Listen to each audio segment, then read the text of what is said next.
روزے کی حالت میں اگر کوئی شخص سو رہا ہو اور نیند ہی کی حالت میں منی نکل جائے، جس کو شریعت کی اصطلاح میں احتلام کہا جاتا ہے، تو ایسی صورت میں اس کے روزے کا کیا حکم ہے؟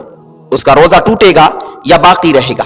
تو دیکھیے یہ بڑا ہی اہم اور نازک سوال ہے، اکثر لوگ اس کے بارے میں پوچھتے ہیں، سوال کرتے ہیں۔ تو دیکھیے ایک لفظ میں آپ یہ سمجھیے کہ نیند کی حالت میں اگر احتلام ہو جائے تو پھر اس سے آپ کے روزے پر کوئی فرق نہیں پڑے گا، آپ کا روزہ نہیں ٹوٹے گا، کیونکہ سونے کے بعد وہ شخص احکام شریعت کا مکلف ہے ہی نہیں۔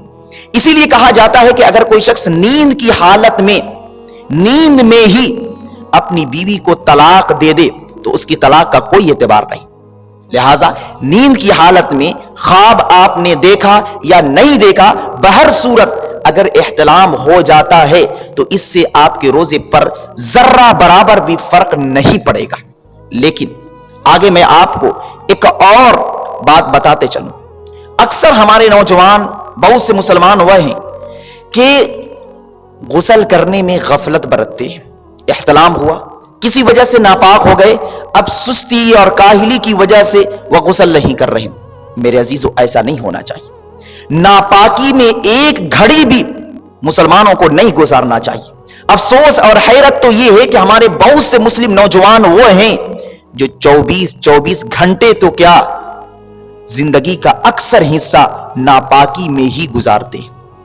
ایسے لوگوں پر جو ناپاکی میں زندگی بسر کرتے ہیں، میرے عزیزو، ہر لمحہ فرشتے ان پر لعنت برساتے ہیں۔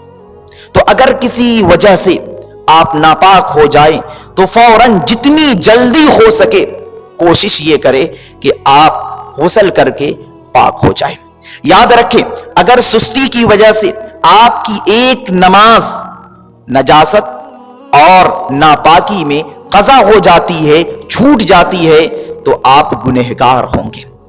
تو اس بات کا خاص خیال رکھیں کہ احتلام کی وجہ سے روزہ تو نہیں ٹوٹتا، لیکن جیسے ہی احتلام ہو کوشش یہ ہو کہ ہم غسل کر کے پاک ہو جائے اور پھر رمضان مبارک کے مقدس مہینے میں اللہ کو زیادہ سے زیادہ یاد کرے، ذکر کرے، اذکار کرے، قرآن کی تلاوت کرے، نوافل کا اہتمام کرے اور اپنے رب کو کثرت سے یاد کرے، اور مجھ بندے ناچیز کو بھی دعا میں ضرور یاد کرے۔